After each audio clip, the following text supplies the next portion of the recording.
friends, let's talk about bar path in the bench. So bar path is one of the pieces of the bench press that we focus on first when we're teaching bench because it's important, and also because it is one of the things that can really take your bench to the next level if you feel like you're stalling. Just a tiny change in bar path, or what we sometimes call like finding the groove, can make a huge impact on how much weight you're benching.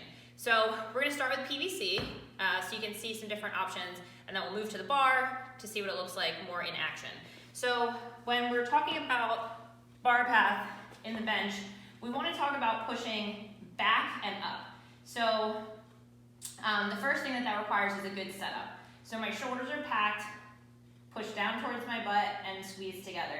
A lot of times you'll see people start to bend the elbows first and do this kind of folding pattern. If I fold the bar to my chest, I'm doing two things.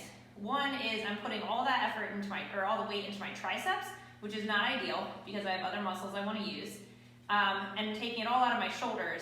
And then this is also it's not an ideal position to press from, because the first thing I'm going to do is unfold and push this way, which is not the direction that I want to push when I'm benching. So you'll a lot of times see this kind of like foldy bench. Foldy bench is not ideal.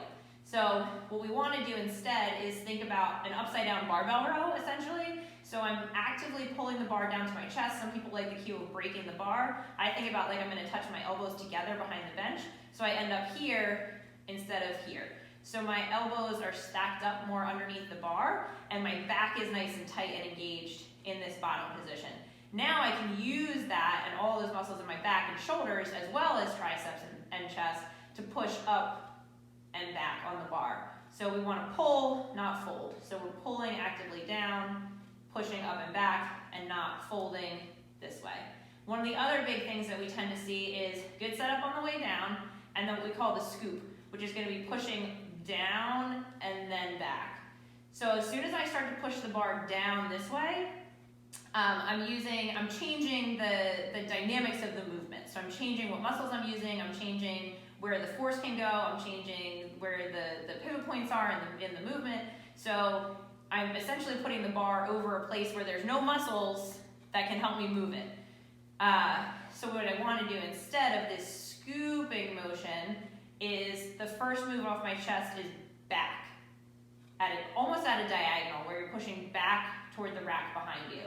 So when you're just starting out, it's going to feel like you're pushing at this like crazy angle. It's actually going to look more straight from the side. But when you pull down, you're going to pull straight down, up and back. Pull straight down, up and back. So again, we want to be using your back like an upside down barbell row, and we're not folding, we're pulling. So what that looks like with a barbell is going to be my normal bench setup. So however you like to set up and get your shoulders tight, get your feet planted where you want them, take the bar out, make sure we're tight, and then actively pull the bar to your chest, push it back toward the rack and up. Actively pull to your chest, back toward the rack and up. So again, what tends to happen when it gets heavy is this push this way. When I push this way, there's nothing supporting the bar now. It's just over my belly, and my belly is not what's doing the work here. So I want to recenter the bar over the muscles that are doing the work, and then I can finish the lift.